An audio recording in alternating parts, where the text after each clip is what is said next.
Okay, good morning.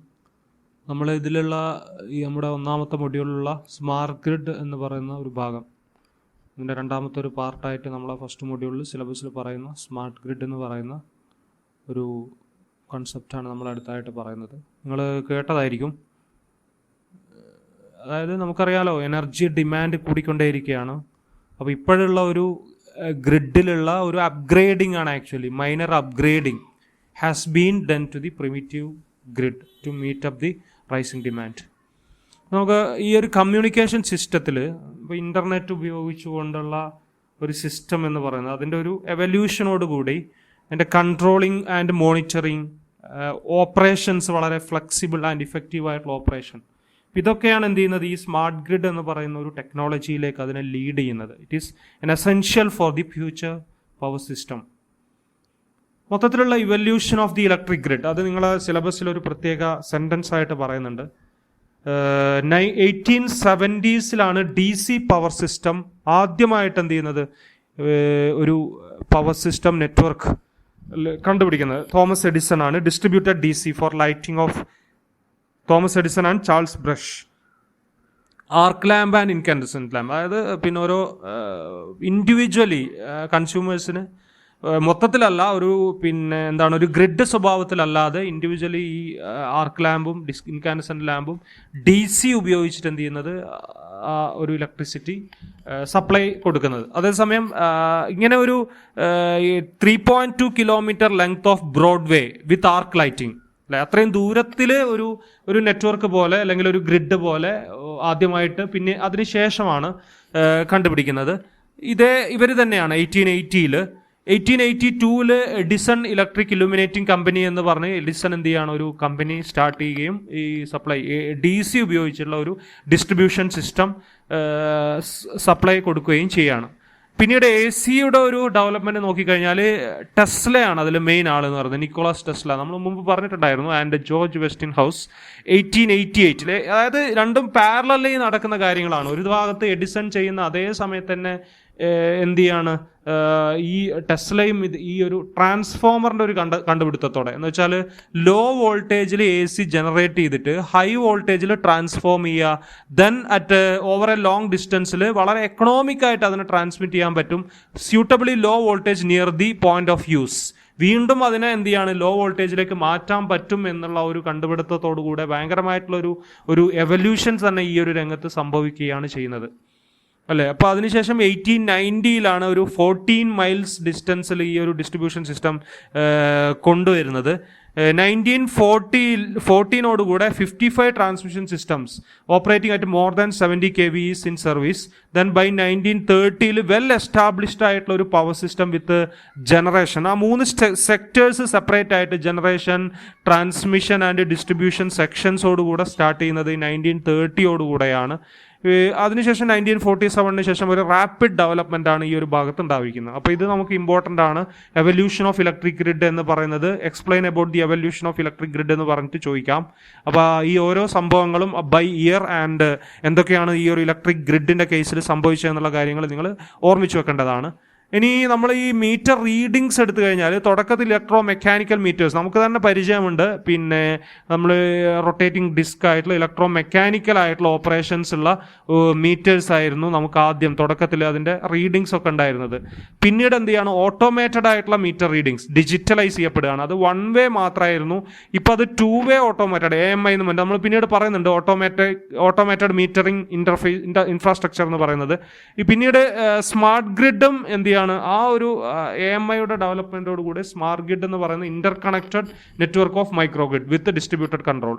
അതായത് നമ്മളിപ്പോൾ micro grid പറഞ്ഞല്ലോ, അതിൻ്റെ ഒരു Inter with all these instruments. നമ്മൾ ടെക്നോളജിക്കലി പുതിയ സാധനങ്ങൾ വരുന്ന ഇതിൻ്റെ ഒരു ഇൻവോൾവ്മെന്റോട് കൂടിയിട്ടുള്ള അതിൻ്റെ ഒരു ഇൻവോൾവ്മെന്റ് ആണ്. പുതിയ ടെക്നോളജിക്കലായിട്ടുള്ള പിന്നെ ഡിവൈസസിൻ്റെ ഒരു ഇൻവോൾവ്മെന്റും കൂടെ വരുമ്പോഴാണ് അത് ഒരു സ്മാർട്ട് ഗ്രിഡ് എന്ന് പറയുന്നത്. എന്ന് വെച്ചാൽ ഈ smart grid consist of micro grid കൂടിയാണ് എന്ത് ചെയ്യുന്നത്, ഒരു സ്മാർട്ട് ഗ്രിഡ് എന്ന് പറയുന്ന അതിലുള്ള പിന്നെ പുതിയ ഡെവലപ്മെന്റ്സ്, പുതിയ സാധനങ്ങളും കൂടെ നമ്മൾ ഇൻക്ലൂഡ് ചെയ്യുമ്പോഴാണ് അതൊരു സ്മാർട്ട് ഗ്രിഡ് എന്ന് പറയുന്നത്. അതിൻ്റെ പല ഡെഫിനിഷൻസ് പറയുന്നുണ്ട്. European technology platform, definition by smarter grids, then US department of energy, IEC, IEEE പറയുന്നത് smart grids and revolutionary undertaking entailing new communication and control ക്യാപ്പ, പുതിയ രീതിയിലുള്ള communication and control capabilities, energy sources, generation models.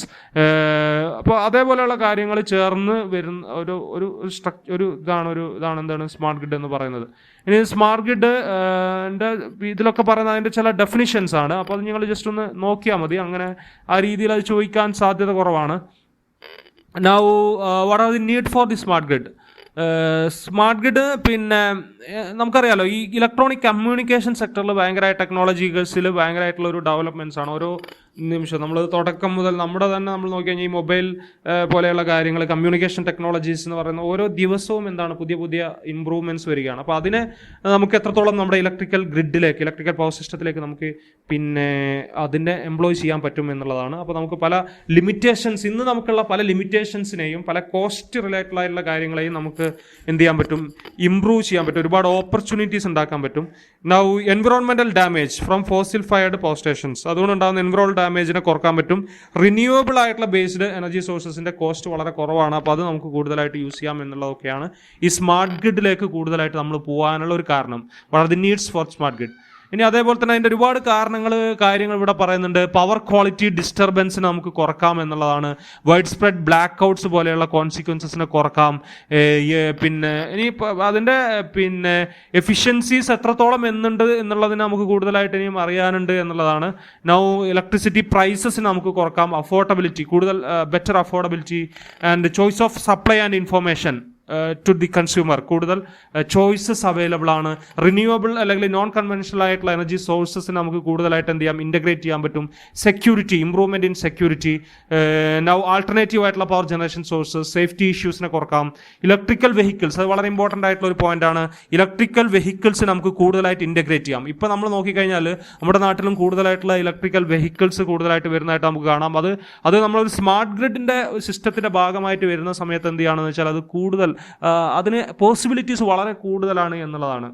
അല്ല, ഇപ്പം നമ്മുടെ സിസ്റ്റത്തിൽ അതിൻ്റെ ഒരു പിന്നെ കൂടുതൽ പോസിബിലിറ്റീസ് കുറവാണ്. എന്താണെന്ന് വെച്ചാൽ നമ്മുടെ സിസ്റ്റം അതിനനുസരിച്ച് ഡെവലപ്പ് ചെയ്തിട്ടില്ല എന്നുള്ളതാണ് ഇലക്ട്രിക്കൽ വെഹിക്കിൾസ് കൂടുതലായിട്ട് വരാതിരിക്കാനുള്ള ഒരു കാരണം എന്ന് പറയുന്നത്. അതായത് ഇപ്പോൾ നമ്മളെ ചാർജിങ് ഫെസിലിറ്റീസ് ഒക്കെ വളരെ കുറവായിരിക്കും. അതേസമയം ഈ സ്മാർട്ട് ഗ്രിഡ് വരുന്നതോടുകൂടി ചാർജിങ് ഫെസിലിറ്റീസ്, ചാർജിങ് സ്റ്റേഷൻസ് ഒക്കെ കൂടുതലായിട്ട് ഡെവലപ്പ് ചെയ്യുകയാണ്. അപ്പോൾ നമുക്ക് ഈ ഇലക്ട്രിക്കൽ വെഹിക്കിൾസ് ഒക്കെ കൂടുതലായിട്ട് വരുന്നതായിട്ട് നമുക്ക് കാണാം. ഓവറോൾ എഫിഷ്യൻസി ഇമ്പ്രൂവ് ചെയ്യും. എൻവിറോൺമെൻറ്റൽ പൊല്യൂഷനെ നമുക്ക് കുറക്കാൻ പറ്റും. ഇങ്ങനെ ഒരുപാട് പിന്നെ സ്മാർട്ട് ഗ്രിഡ് എന്തുകൊണ്ട് നമ്മുടെ സിസ്റ്റത്തിൽ ആവശ്യമുണ്ട് എന്നുള്ള കാര്യങ്ങളാണ്. ഇനി അതിൻ്റെ ഒരു ഓപ്പർച്യൂണിറ്റീസ് എന്ന് പറയുന്നത് എന്താണ്, നമുക്കിനി സാധ്യതകൾ എന്ന് പറയുന്നത് upgrading and expanding infrastructure to improve the inter connectivity, communication ഒക്കെ ഇംപ്രൂവ് ചെയ്യാൻ വേണ്ടി ഇൻഫ്രാസ്ട്രക്ചർ കൂടുതലായിട്ട് എന്ത് ചെയ്യേണ്ടതുണ്ട്, അപ്ഗ്രേഡ് ചെയ്യണം, എക്സ്പാൻഡ് ചെയ്യണം. കൂടുതൽ smart tools and technologies build up ചെയ്യണം. എഡ്യൂക്കേറ്റിംഗ് ഇതിനെപ്പറ്റി ബോധവൽക്കരണം അവരുടെ ഇടയിൽ ഉണ്ടാക്കിയെടുക്കണം. Now creating models to promote smart grid investment and inform regulatory frameworks. അതിന് റെഗുലേഷൻ റിലേറ്റഡ് ആയിട്ടുള്ള റെഗുലേറ്ററി ബോഡീസ് പോലെയുള്ള കാര്യങ്ങൾ ചെയ്യേണ്ടതുണ്ട്. കൂടുതൽ പിന്നെ ഇൻവെസ്റ്റ്മെന്റ് വരുന്ന രീതിയിലുള്ള മോഡൽസ്, അതിലുള്ള സ്മാർട്ട് ഗ്രിഡ് ഇൻവെസ്റ്റ്മെന്റിനെ പ്രൊമോട്ട് ചെയ്യുന്ന രീതിയിലുള്ള മോഡൽസിനെ ഡെവലപ്പ് ചെയ്യാൻ, ക്രിയേറ്റ് ചെയ്യേണ്ടതുണ്ട്. Now cyber security and resilience and regulation in communication prices and cyber security, ഇതേപോലുള്ള കാര്യങ്ങൾ. വീണ്ടും അതിൻ്റെ ഓരോ പിന്നെ കേസസിലോ ഇൻ്റഗ്രേറ്റഡ് കമ്മ്യൂണിക്കേഷൻ ആണ്, ലോക്കൽ ഓപ്പർച്യൂണിറ്റീസ്, നൗ മെഷർമെൻറ്റ്സിലുള്ള ഓപ്പർച്യൂണിറ്റീസ്, അഡ്വാൻസ്ഡ് കമ്പോണൻസിലുള്ള ഓപ്പർച്യൂണിറ്റീസ് ഒക്കെയാണ് ഇതിൽ പറയുന്നത്. Local opportunities, data acquisition, protection and control, consumers to integrate with intelligent electronic devices. അത് കൺസ്യൂമേഴ്സ് തന്നെ ഡയറക്റ്റ്ലി എന്ത് ചെയ്യാണ്, ഈ ഡിവൈസസുമായിട്ടുള്ള ഡയറക്റ്റ് ഇൻട്രാക്ഷൻ ആണ് നമുക്ക് കാണാൻ പറ്റുന്നത്. Now to connect the components to open architecture for real time information, substation automation പോലെയുള്ള കാര്യങ്ങൾ, feeder automation, demand response, SCADA, this has to improve. Now measurements, acquiring data to evaluate datas നമുക്ക് എന്ത് ചെയ്യാണ്, acquire ചെയ്തുകൊണ്ട് health and integrity of the grid, elimination of billing estimates, energy തെഫ്റ്റിനെ prevent ചെയ്യാൻ വേണ്ടിയിട്ട്, കൂടുതൽ ആക്യുറേറ്റ് ആയിട്ടുള്ള റെസ്പോൺസിന് ഫാസ്റ്റർ റെസ്പോൺസ് ഉണ്ടാക്കാൻ വേണ്ടിയിട്ട്. നൗ അഡ്വാൻസ്ഡ് കമ്പോണൻസ് എന്ന് പറഞ്ഞാൽ determine the electrical behaviour off grid, super conductivity, storage, power electronics. അപ്പോൾ ഇതൊക്കെ അതിൻ്റെ ഓരോ ഓപ്പർച്യൂണിറ്റീസ് ആണ്. ഓരോ പിന്നെ നമ്മൾ സെപ്പറേറ്റ് ആയിട്ട് പറഞ്ഞു എന്നേ ഉള്ളൂ. Advanced controlling methods, improved interface and decision support പോലെയുള്ള അതൊക്കെ ഇതിൻ്റെ ഒരു ഓപ്പർച്യൂണിറ്റീസിൻ്റെ ഭാഗമായിട്ട് പറയുന്നതാണ്. Now regional and national opportunities, higher quality of power നമുക്ക് പ്രൊവൈഡ് ചെയ്യാൻ പറ്റും. കൂടുതൽ മണി കോസ്റ്റ് കുറച്ചുകൊണ്ട് നമുക്ക് മണി സേവ് ചെയ്യാൻ പറ്റും. സ്റ്റോറേജ് ഓപ്ഷൻസ്, കൂടുതൽ ജനറേഷൻ ആൻഡ് സ്റ്റോറേജ് ഓപ്ഷൻസ്. കൺസ്യൂമേഴ്സിൻ്റെ ഒരു ആക്റ്റീവ് പാർട്ടിസിപ്പേഷൻ ഉണ്ടാവും എന്നുള്ളതാണ്. പിന്നെ അതേപോലുള്ള കാര്യങ്ങൾ ഗ്ലോബലി നമ്മൾ നോക്കിക്കഴിഞ്ഞാൽ കൂടുതൽ എഫിഷ്യൻ്റ് ആയിട്ട് നമുക്ക് ഈ ഗ്രിഡിനെ റൺ ചെയ്യാം. ഇൻ്റർമിറ്റൻറ്റ് പവർ ജനറേറ്റിംഗ് വെച്ചാൽ നമുക്കൊരു ഐസൊലേറ്റഡ് ആയിട്ടുള്ള ഒരു ചെറിയ പ്രത്യേക സ്ഥലത്ത് കുറേ ഡിസ്റ്റൻ്റ് ആയിട്ടുള്ള ഒരു പവർ ജനറേറ്റിംഗ് സ്റ്റേഷനാണ്. അതിന് പകരം ഏതാണ് ഇൻ്റർമിറ്റൻറ്റ്, ഇടയ്ക്കിടയ്ക്ക് നമുക്ക് ജനറേഷൻ സ്റ്റേഷൻസിനെ ഇൻക്ലൂഡ് ചെയ്യാൻ പറ്റും. നൗ ഇലക്ട്രിസിറ്റി മാർക്കറ്റ് ടു ഫ്ലൂയിഷ്, കൂടുതൽ മാർക്കറ്റിൽ പിന്നെ എന്താണ് കൺസ്യൂമേഴ്സിനും കൂടെ ഇൻവോൾവ് ചെയ്തുകൊണ്ട് നമുക്ക് മാർക്കറ്റ്സിനെ ഡെവലപ്പ് ചെയ്യാൻ പറ്റും. ഇനി ഇതിൻ്റെ ഒരു ചാലഞ്ചസ് എന്ന് പറയുന്നത് should have sufficient transmission capacity to accommodate. അത് കൂടുതൽ ട്രാൻസ്മിഷൻ കപ്പാസിറ്റി കൂടുതൽ വേണ്ടിയുണ്ട്, കൂടുതൽ എനർജി റിസോഴ്സസിനെ നമുക്ക് ഇൻക്ലൂഡ് ചെയ്യാൻ വേണ്ടിയിട്ട്. ഈ ഡീസെൻട്രലൈസ്ഡ് ആയിട്ടുള്ള ആർക്കിടെക്ചർ നമ്മൾ കൂടുതലായിട്ട് ഡെവലപ്പ് ചെയ്യുന്ന സമയത്ത് പിന്നെ ഇലക്ട്രിസിറ്റി സപ്ലൈ വിത്ത് ടോട്ടൽ അതിൻ്റെ രീതിയിലുള്ള കാര്യങ്ങൾ നമ്മൾ ശ്രദ്ധിക്കണം. കമ്മ്യൂണിക്കേഷൻ ഇൻഫ്രാസ്ട്രക്ചറിനെ കൂടുതലായിട്ട് ഡെവലപ്പ് ചെയ്യേണ്ട ആവശ്യമുണ്ട്. Now active demand side management, integrating intermittent generations കൂടുതലായിട്ട് ഇൻക്ലൂഡ് ചെയ്യാൻ വേണ്ടിയിട്ട്, enhanced intelligence of generations, power system monitoring, protection and control, storage സിസ്റ്റത്തിൻ്റെ ഡെവലപ്മെൻറ്റ്, ഇലക്ട്രിക് വെഹിക്കിൾസിനെ കൂടുതലായിട്ട് ഇൻക്ലൂഡ് ചെയ്യുക. ഇതൊക്കെ ഇതിൻ്റെ ചാലഞ്ചസ് ആയിട്ട് നമുക്ക് പറയാൻ പറ്റുന്നതാണ്. ഇനി കൺവെൻഷണൽ ഗ്രിഡ് വിത്ത് സ്മാർട്ട് ഗ്രിഡ് മുമ്പ് നമ്മൾ പറഞ്ഞിട്ടുണ്ടായിരുന്നു. അതിൻ്റെ ഒരു ഇലാബറേറ്റ് ചെയ്തിരിക്കുന്ന കുറച്ചും കൂടെ പോയിന്റ്സ് ഓരോന്നായിട്ട് ഇൻക്ലൂഡ് ചെയ്തിരിക്കുന്നതാണ്. അപ്പോൾ ജസ്റ്റ് നിങ്ങൾ അതിലൂടെ ഒന്ന് നോക്കുക. അതിൻ്റെ ഓരോ ക്യാരക്ടറിസ്റ്റിക്സും കൺവെൻഷണൽ ഗ്രിഡും അതേപോലെ സ്മാർട്ട് ഗ്രിഡും തമ്മിലുള്ള ഒരു കമ്പാരിസൺ ആണ്. നിങ്ങൾക്ക് വളരെ എളുപ്പത്തിൽ മനസ്സിലാക്കാൻ പറ്റുന്ന രീതിയിൽ ടേബിളായിട്ട് കൊടുത്തിരിക്കുകയാണ്. അപ്പോൾ അത് നിങ്ങളൊന്ന് നോക്കാം. മുമ്പ് നമ്മൾ കഴിഞ്ഞ ഒരു ഇൻട്രൊഡക്ഷറി ലെക്ചർ എടുത്ത സമയത്ത് ഞാൻ അത് പറഞ്ഞിട്ടുണ്ടായിരുന്നു. അപ്പോൾ അതിൻ്റെ കാര്യങ്ങളാണ് നമുക്കിതിൽ കൂടുതൽ പിന്നീട് കാണാൻ പറ്റുന്നത്. ഇതിൻ്റെ ഒരു ബെനിഫിറ്റ്സ് എന്ന് പറയുന്നത് റെസ്പോണ്ട് ടു റൂട്ടൈൻ പ്രോബ്ലംസ്, അതായത് ക്വിക്ക്ലി റിക്കവർ ചെയ്യാൻ പറ്റുമെന്നാണ്. സെൽഫ് ഹീലിംഗ് ആണ്. സ്വന്തമായിട്ട് തന്നെ എന്ത് ചെയ്യാൻ പെട്ടെന്ന് തന്നെ അതിൻ്റെ ഇഷ്യൂസ് നിന്ന് റിക്കവർ ചെയ്യാൻ പറ്റും എന്നുള്ളതാണ്. ആൻഡ് കൂടുതലായിട്ട് കൺസ്യൂമേഴ്സിനെ ഇൻക്ലൂഡ് ചെയ്യാം. പവർ ക്വാളിറ്റി പ്രൊവൈഡ് ചെയ്യുന്നുണ്ട്. ജനറേഷൻ ആൻഡ് സ്റ്റോറേജ് ഓപ്ഷൻസ് കൂടുതലായിട്ട് മാർക്കറ്റ് എനാബിൾ ചെയ്യാനാണ്. എനർജി മാർക്കറ്റ്സ് ബോത്ത് ഇൻവെസ്റ്റ്മെൻറ്റ് വരുന്ന രീതിയിൽ ജനങ്ങളുടെ ഒരു ആൾക്കാരുടെ പാർട്ടിസിപ്പേഷൻ കൂട്ടുന്നുണ്ട്. അസറ്റ്സ് ആൻഡ് ഓപ്പറേറ്റ്സ് എഫിഷ്യൻറ്റ്, കൂടുതൽ എഫിഷ്യൻ്റ് ആയിട്ട് ഓപ്പറേറ്റ് ചെയ്യാൻ പറ്റുന്നുണ്ട്.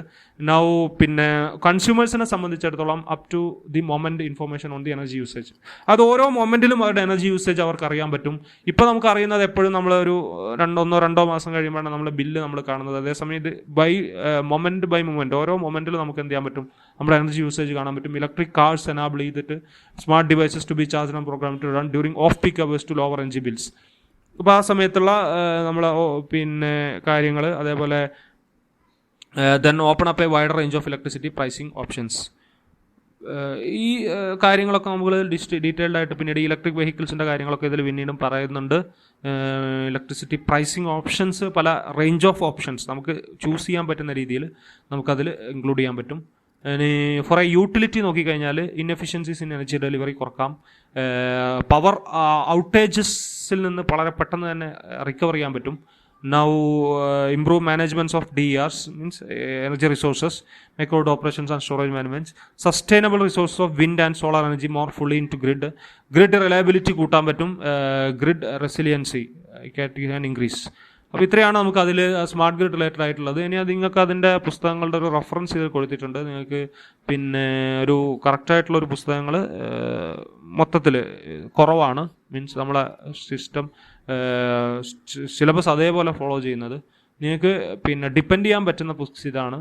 പിന്നെ നിങ്ങൾക്ക് ഇതിൽ കാണാൻ പറ്റും. ഇതിൽ ഈ ലാസ്റ്റ് എഴുതിയിരിക്കുന്ന ഒരു ബുക്കിലാണ് കംപ്ലീറ്റ്ലി സിലബസ് കൊടുത്തിരിക്കുന്നത്, distributed generation and smart grid. ഇത് പക്ഷേ നമ്മളെ ലൈബ്രറിയിലൊന്നും അവൈലബിൾ അല്ല. You can if you want you can have from him. ഇയാളുടെ ഒരു നമ്പറിൽ നമുക്കത് കോൺടാക്ട് ചെയ്ത് കഴിഞ്ഞാൽ കിട്ടുന്നതാണ്. ബാക്കിയുള്ളവർക്ക് അതിൻ്റെ ചില ഭാഗങ്ങൾ മാത്രമേ നമുക്ക് കാണാൻ പറ്റൂ. അതിൻ്റെ സോഫ്റ്റ് കോപ്പീസ് അവൈലബിൾ ആണ് ഈ ആദ്യത്തെ ബുക്കുകളുടെ ഒക്കെ. അപ്പോൾ ഇത്രയാണ് നമുക്കിതിൻ്റെ ഒരു ഫസ്റ്റ് മൊഡ്യൂളായിട്ട് നമുക്ക് പറയാനുള്ളത്. ബാക്കി നമുക്ക് അടുത്ത ക്ലാസ്സിൽ കണ്ടിന്യൂ ചെയ്യാം. Thank you.